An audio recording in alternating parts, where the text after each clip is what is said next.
बच्चे, पिछली क्लास में हम लोगों ने क्या पढ़ा था? बिल्कुल सही, इवेंट ऑफ फैक्टर।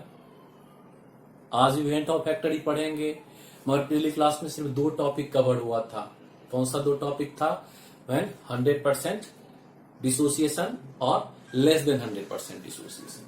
आज का हमारा टॉपिक क्या होगा? When 100% association and less than 100% association. बिल्कुल, व्हेन 100% एसोसिएशन, जब क्या होगा? 100% एसोसिएशन होगा। क्लियर? देखो बेटे, इसमें क्या होता है, जब चीजें एसोसिएट होता है तो जुड़ता है, और जुड़ेगा तो क्या होगा? जैसे 2a है तो क्या होगा? a2 बन जाएगा। इसका i कितना हो जाएगा? इसका i हो जाएगा 1/2। ठीक, और यहां पर कई बार क्या होगा? जैसे 2a और a2, यानी क्या लिखा होगा? Dimer formation. क्या लिखा होगा? डाइमर फॉर्मेशन लिखा होगा। इसी तरह से 3a पार्टिकल क्या होगा? a3 में कन्वर्ट हो रहा होगा, क्या लिखेगा? ट्राइमर लिखा होगा, और इसका i का वैल्यू क्या हो जाएगा? 1/3। राइट। इसी तरह से अगर 4a पार्टिकल a4 में कन्वर्ट हो रहा होगा तो क्या लिखा होगा? टेट्रामर, और i का वैल्यू क्या होगा? 1/4। ठीक, वर्ड देखिए आप, वहां पर क्वेश्चन में क्या पूछा है? पूछा डाइमर फॉर्मेशन, i का वैल्यू 1/2 ले लीजिए। ट्राइमर फॉर्मेशन 1/3, टेट्रामर फॉर्मेशन 1/4, और सॉल्व करिए। एक तरीका ये है। ठीक है, दूसरा है कि कुछ चीजें हमें याद रखना है। ठीक है, तभी क्वेश्चन बनेगा। इससे बड़ा इंपॉर्टेंट सा एक ये पॉइंट है, क्या होता है? इन बेंजीन, ये याद रखना है, इसके बगैर क्वेश्चन ही नहीं होगा। ठीक है, इन बेंजीन CH3COOH यानी acetic acid and C6H5COOH benzoic acid, acetic acid and benzoic acid form dimer in benzene. यानी जब कभी आप एसिटिक एसिड को और बेंजोइक एसिड को बेंजीन सॉल्वेंट में डालोगे तो क्या होगा? वो डाइमर फॉर्म करेगा। क्लियर? हाँ, और उसकी आई का वैल्यू क्या हो जाएगा? 1/2 हो जाएगा। वाटर में डालोगे तो डिसोसिएट होगा, वीक है जितना परसेंट डिसोसिएट होगा, अल्फा गिवन होगा, आई निकाल लोगे, आपका आंसर आ जाएगा। मगर यहां पर आपको डाइमर फॉर्म करेगा। कहां पर? तो बेंजीन में। ये ध्यान रखना है। क्लियर? इन बेंजीन ऊपर लिखा हुआ था, इन बेंजीन क्या? तो benzoic acid and acetic acid form dimer. Clear? कई बार तो सिंपल एक क्वेश्चन भी आ जाता है कि ड्रॉ द, ठीक है, dimer structure of benzoic acid और एस्टिक एसिड। देखो बेटे, क्या होता है? CH3, फिर क्या होगा? C डबल बॉन्ड O, और ये OH। फिर दूसरा यूनिट लोगे तब भी क्या होगा? CH3, यहां पर क्या रखोगे? OH। उल्टा अपोजिट रखना है। ठीक है, और नीचे की तरफ क्या रखोगे? Double bond O। ठीक, और अब देखोगे ये O और इस H के बीच क्या होगा? यहां पर हाइड्रोजन बॉन्ड होगा, और इस तरह से यहां पर ये H और इस O के बीच क्या होगा? हाइड्रोजन बॉन्ड होगा। अब कौन सा ऑक्सीजन? तो ये जो क्या होगा? ऑक्सीजन हाइड्रोजन के साथ अटैच्ड है, ये वाला दूसरी ऑक्सीजन से क्या करेगा? हाइड्रोजन बॉन्ड फॉर्म करेगा, और इस तरह से क्या हो जाएगा? डाइमर फॉर्मेशन हो गया। क्लियर?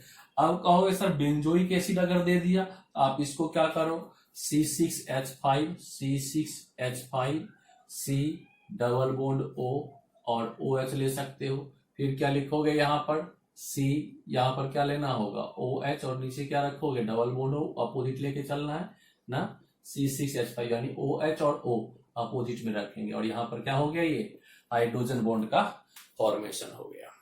क्लियर बच्चे? कोई डाउट तो नहीं है? पक्का? ठीक। अब देखोगे फिर क्या हो गया कि दूसरा है कि आप इसको क्या करो? बेंजीन रिंग में कन्वर्ट कर लो। बेंजीन रिंग में लिख लो इस तरीके से, और C डबल बॉन्ड O, और क्या हो जाएगा? OH। फिर यहां भी एक बेंजीन रिंग ड्रॉ कर दो।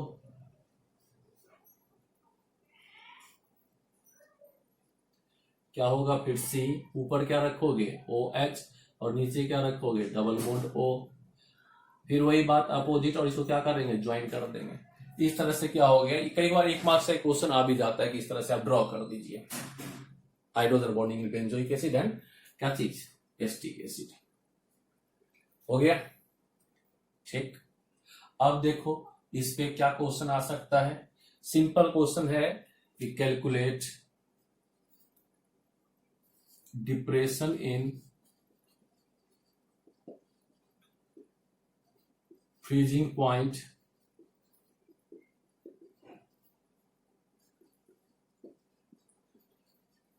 when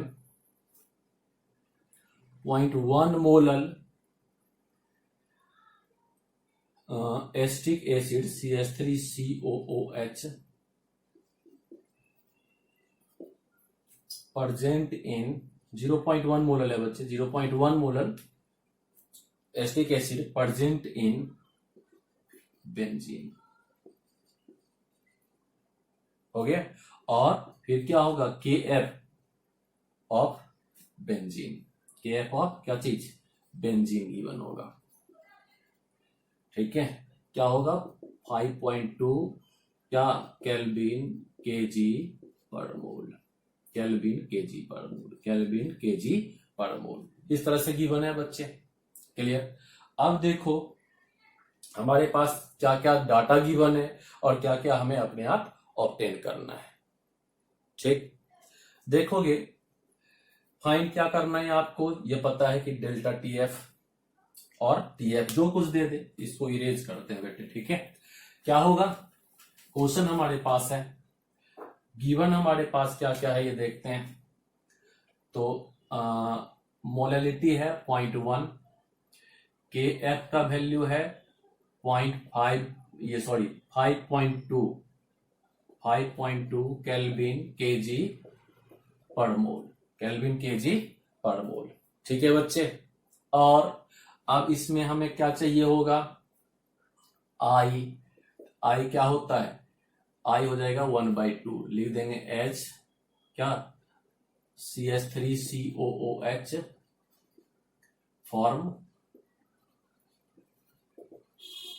dimer in benzene. ठीक है, ये बताना पड़ेगा कि हमें याद है, वहां पे नहीं गिवन है। मैंने क्या कहा इनडायरेक्टली हमें चेक भी कर सकता है कि आता है या नहीं आता है। ठीक है, या गिवन दे भी सकता है कि इसमें डाइमर फॉर्म करता है, वो उनके मूड है, हमें पता होना चाहिए। अब देखो ठीक क्या निकालना है हमें, डेल्टा TF इक्वल टू क्या हो जाएगा I into KF into M। आई का वैल्यू कितना हो जाएगा 1/2, KF का वैल्यू 0.52 और मोलैलिटी 0.1। ठीक, क्लियर।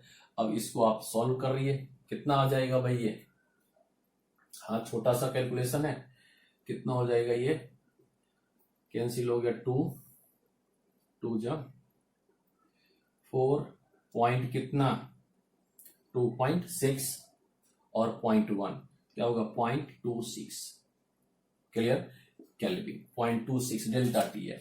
और अगर TF आ गया तो क्या होगा माइनस में आ जाएगा, बिल्कुल सही। ठीक है, यानी अगर यहां पर TF दे दिया, मैं इसको यहां साइड में लिख देता हूं, TF अगर दे दिया तो क्या होगा -0.26 केल्विन। हाँ बच्चे मैंने बताया था, फिर से एक बार कहता हूं कि अगर TF है तो पॉजिटिव होगा, डेल्टा TF है तो पॉजिटिव होगा, और TF है तो क्या होता है वो 0 से कम यानी नेगेटिव टर्म होता है। राइट बच्चे, कोई डाउट तो नहीं है, पक्का। ठीक है, ये हो गया जब 100% क्या था एसोसिएशन था तब। अब लास्ट कंडीशन है क्या, जब व्हेन क्या चीज लेस देन 100% एसोसिएशन होगा। इसको इरेज करते हैं बच्चे।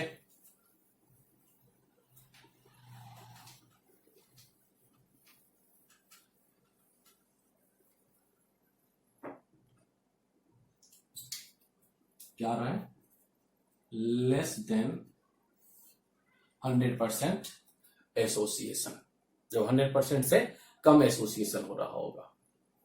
क्या करेंगे बेटे, एन ए पार्टिकल लिया और क्या होगा, ये ए एन बन रहा होगा, एसोसिएट हो रहा होगा। यहां पर ये क्या था 1, ये कितना होगा 0, ये क्या होगा अल्फा अपोन में एन, और यहां पर क्या होगा 1 माइनस अल्फा। क्लियर। अब बच्चे अब यहां पे ध्यान से देखोगे क्या होता है, अल्फा अपोन में एन लिया था और जब डिसोसिएट हुआ था एन अल्फा लिए थे। जब डिसोसिएट होता है पार्टिकल बढ़ता है, वहां पे हमने मल्टीप्लाई किया था, और जब एसोसिएट होता है पार्टिकल घटता है बाय एन से, इसलिए हमने क्या किया है डिवाइड किया है। बिल्कुल सही। और अब आई क्या होता है बोलेंगे, बिल्कुल सही, पार्टिकल्स आफ्टर क्या चीज, सॉरी पार्टिकल्स एट इक्विलिब्रियम, यानी I minus alpha plus alpha upon में एन, यही होगा। यानी आई माइनस 1 इक्वल टू क्या होगा अल्फा अपोन में एन माइनस अल्फा, क्या करें आई माइनस 1 अपॉन में एन माइनस 1 इक्वल टू क्या हो जाएगा अल्फा। ठीक है। और अब देखोगे क्या हो जाएगा alpha equal to i minus 1 upon में एन माइनस 1, ये हमारा फॉर्मूला हो गया। ठीक।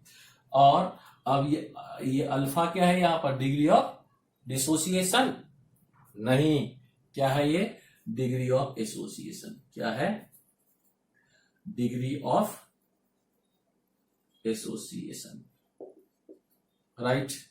और ये एन क्या है पार्टिकल आफ्टर डिसोसिएशन, नहीं, बिल्कुल सही आपने कहा, पार्टिकल्स क्या चीज बिफोर एसोसिएशन।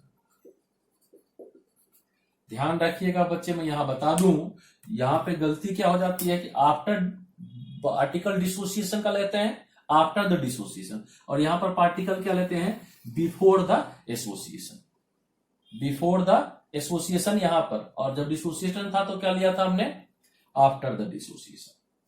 क्लियर हो गया। अब देखो इसको क्वेश्चन करके मैं बता देता हूं, क्वेश्चन करके सॉल्व करेंगे समझ में आएगा। ठीक है। क्वेश्चन आएगा calculate went Hoff factor I, calculate went Hoff factor I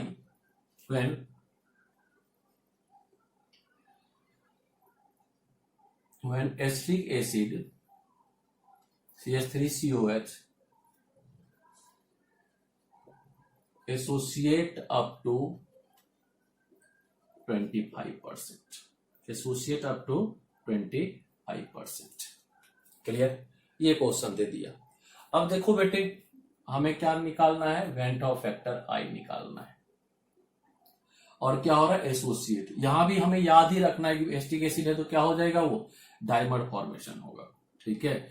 तो इसको हम लोग सॉल्व करेंगे कैसे, तो लिखा यहां पर CH3COOH, ठीक, और इसको दिखा दिया, या नहीं भी दिखाएंगे तो चलेगा, CH3C डबल बॉन्ड O और ये OH, CH3 ये OH और सी दिया था बेटे सी, और क्या होगा डबल बॉन्ड इस तरह से। क्लियर। अब देखो हमारे पास क्या है, अल्फा गिवन है 25%, यानी क्या होगा 25 अपॉन में 100 यानी 0.25। आ गया बच्चे, क्लियर है। और अब देखो हमारा फॉर्मूला क्या होता है, alpha equal to i minus 1 upon में एन माइनस 1, और n का वैल्यू कितना हो जाएगा, n का वैल्यू हो जाएगा 2। क्यों, ये 2 पार्टिकल था जो एसोसिएट होके 1 बना, यानी डाइमर फॉर्मेशन हुआ। क्लियर। पुट कर दो यहां पर, अल्फा है कितना 0.25 इक्वल टू कितना i माइनस 1, और यहां पर क्या हो जाएगा 1/2 माइनस 1। क्लियर हो गया। यानी इसको आप क्या कर सकते हो 0.5 भी ले सकते हो। ठीक है। क्या होगा 0.25 इक्वल टू कितना i माइनस 1 और 0.5 माइनस 1। क्लियर हो गया। अब देखोगे क्या हो जाएगा 0.25 इक्वल टू क्या i माइनस 1 अपॉन में कितना हो जाएगा -0.5। ठीक है, क्लियर। यानी कितना हो गया, -0.5 इंटू 0.25, क्लियर। और -1 इक्वल +1 ना इक्वल टू कितना हो जाएगा I, क्लियर। आगे बात समझ में। तो ये सॉल्व करोगे इसका वैल्यू आ जाएगा, इसको आप इससे मल्टीप्लाई कर दो, क्लियर हो गया। कितना हो जाएगा 125 माइनस में 0.125 और +1, ठीक है, इक्वल टू कितना हो जाएगा I, ठीक। यानी I इक्वल टू हो जाएगा पॉइंट कितना 875। आ गया बच्चे, हाँ ये हमारा आंसर हो गया, ठीक। अब अगर बॉइलिंग पॉइंट फ्रीजिंग पॉइंट कुछ भी पूछा, आई पता है हमें, आई पता है, मान लो फ्रीजिंग पॉइंट या ऑस्मोटिक प्रेशर पूछा है, पाई इक्वल टू क्या करेगा ICRT।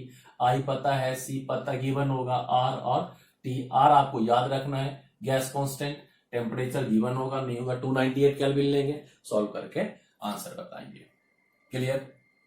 ये था क्या सी बेटे, लेस देन 100%, क्लियर, एसोसिएशन में हो गया।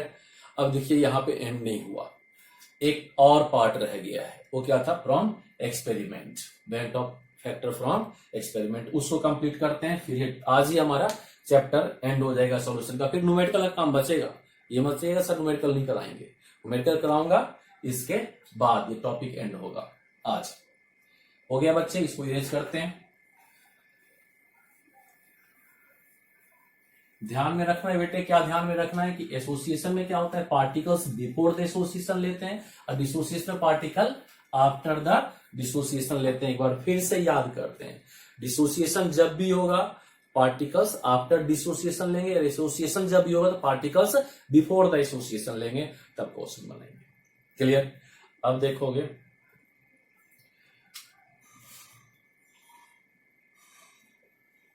Went of from experiment, experiment से कैसे कैसे वेंट ऑफ आता है, ठीक है, एक्सपेरिमेंटल डाटा गिवन होगा, ठीक है, क्लियर, और हमें उससे निकालना पड़ता है।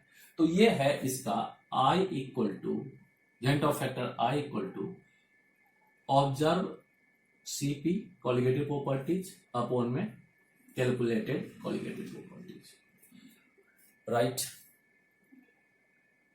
ऑब्जर्व कॉलिगेटिव प्रॉपर्टीज अपॉन में कैलकुलेटेड कॉलिगेटिव प्रॉपर्टीज, क्लियर। यानी I इक्वल टू हो जाएगा डेल्टा P ऑब्जर्व अपॉन में delta P calculated, clear.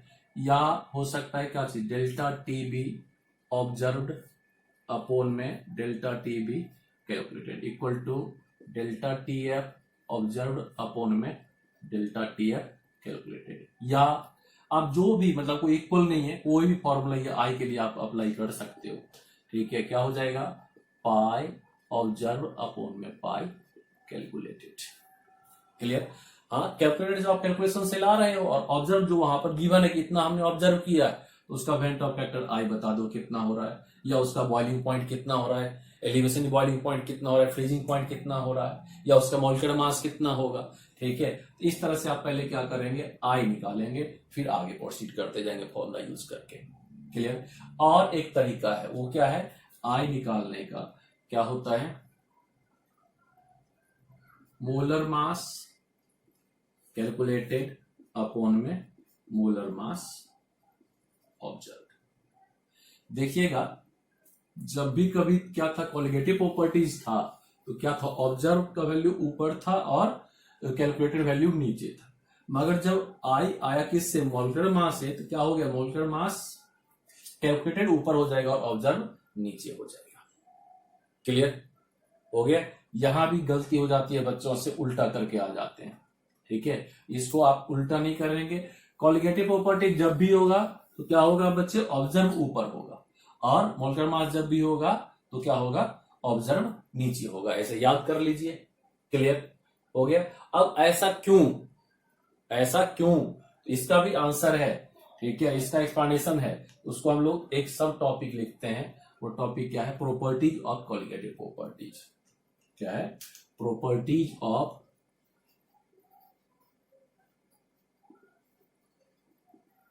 Colligative properties. ठीक है बच्चे, देखोगे कोई भी एक फॉर्मूला लिखते हैं समझने के लिए, क्या होगा, delta T B equal to I into K B into W B upon में एम बी इंटू 1000 अपॉन में डब्ल्यू ए। राइट, तो क्या आ रहा है यहां पर कि colligative properties directly proportional to N. Right, N यहां पर क्या है, मोल, यानी weight upon molar mass mole आ जाता है। मोल बढ़ेगा तो डेल्टा टी भी बढ़ेगा, नहीं कॉलिगेटिव प्रॉपर्टीज बढ़ेगा। और फिर क्या आएगा, colligative properties directly proportional to n. N यहां पर क्या है, पार्टिकल्स। क्या है, पार्टिकल्स। हो गया कि जब भी नंबर ऑफ पार्टिकल्स बढ़ेगा तो कॉलिगेटिव प्रॉपर्टीज बढ़ेगा। जैसे NaCl था 2 हो गया था, CaCl2 है 3 हो जाएगा, 100% होगा। तो क्लियर, इस तरह से हम लोग n के डायरेक्टली प्रोपोर्शनल करेंगे नंबर ऑफ पार्टिकल। फिर क्या होगा, कॉलिगेटिव प्रॉपर्टीज प्रोपोर्शनल टू क्या चीज, मॉलिक्यूलर मास। मोलर मास के क्या हो जाएगा, उल्टा जाता है, मोलर मास नीचे आता है। क्लियर, जब कभी कॉलिगेटिव प्रॉपर्टीज का प्रॉपर्टीज आता है तो 3 पॉइंट हो गया। ठीक, यहाँ पर मोलर मास कॉलिगेटिव प्रॉपर्टीज के इनवर्स आता है, इसलिए ऑब्जर्व वाला नीचे आ जाता है और यहाँ पर ऑब्जर्व वाला ऊपर आ जाएगा। क्लियर, आगे बात समझ लो। फिर भी कई बार बच्चे कहते हैं सर ऐसा कैसे हो जाता है। ठीक, तो उसको ऐसे समझते हैं बेटे, अगर हमारे पास एसिटिक एसिड है क्या हो जाएगा, CH3COOH, मगर जब ये एक यूनिट है और ये जब डायमर करेगा तो क्या होगा, CH3C डबल बॉन्ड O और ये OH, फिर क्या होगा CH3 यहां पर OH और ये क्या चीज डबल बॉन्ड O, ये बन गया। ये यूनिट है, यहाँ ये दोनों, इसका 2 यूनिट मिलकर यहाँ पर सिंगल यूनिट का फॉर्मेशन कर रहा है। तो जो मोलकुलर मास होगा, अगर मान लो इसका x था तो इसका क्या आ जाएगा, 2x आना ही चाहिए, क्योंकि ये डायमर होके एक पार्टिकल की तरह एक्ट करता है, एक मॉलिक्यूल्स की तरह एक्ट कर रहा है। राइट, इसलिए हम लोग का एक्सपेरिमेंटल डाटा यहाँ पर ये 2x आ जाएगा, इसका वैल्यू x है। ठीक है, यानी मेरे ख्याल से अगर ये 63 है तो यहाँ पे उसका डबल हो जाएगा। क्लियर, हाँ, यानी 126। राइट बच्चे, ये था हमारा बेटे कौन सा, went Hoff factor from experiment और प्रॉपर्टीज ऑफ कॉलिगेटिव प्रॉपर्टीज। ये भी कई बार क्वेश्चन आ जाता है बच्चे से, सर कॉलिगेटिव प्रॉपर्टीज तो खुद प्रॉपर्टीज है, उसका क्या सब प्रॉपर्टीज होगा। ठीक है, वो 4 पॉइंट वही लिखना शुरू कर देते हैं बच्चे। नहीं, कॉलिगेटिव प्रॉपर्टीज का प्रॉपर्टीज अगर पूछ रहा है ये 3 पॉइंट देना है कि नंबर ऑफ मोल के डायरेक्टली प्रोपोर्शनल होता है, नंबर ऑफ पार्टिकल के डायरेक्टली प्रोपोर्शनल होता है, और फिर क्या होता है, मोलकुलर मास ऑफ सॉल्यूट के इनवर्सली प्रोपोर्शनल होता है। राइट बच्चे, आज का टॉपिक हमारा एंड हो गया, चैप्टर एंड हो गया है टॉपिक वाइज। हाँ, न्यूमेरिकल का पोर्शन हम लोग करेंगे। ठीक, अगली क्लास में हम लोग बिल्कुल 100% न्यूमेरिकल स्टार्ट करेंगे, सारे फॉर्मूलेज लिखेंगे, इकट्ठा मेमोराइज करेंगे और उस न्यूमेरिकल को सॉल्व करेंगे उस बेसिस पर। तब तक आप लोग फॉर्मूला याद कीजिए, उस जो टर्म्स है याद कीजिए, डेरिवेशंस जो आज किए हैं उसको लिख लिख के देखिए क्या हो रहा है, कैसे हो रहा है। फिर अगली क्लास में मुलाकात होगी, तब तक बाय। लास्ट में लाइक कीजिए, शेयर कीजिए और सब्सक्राइब कीजिए। ओके।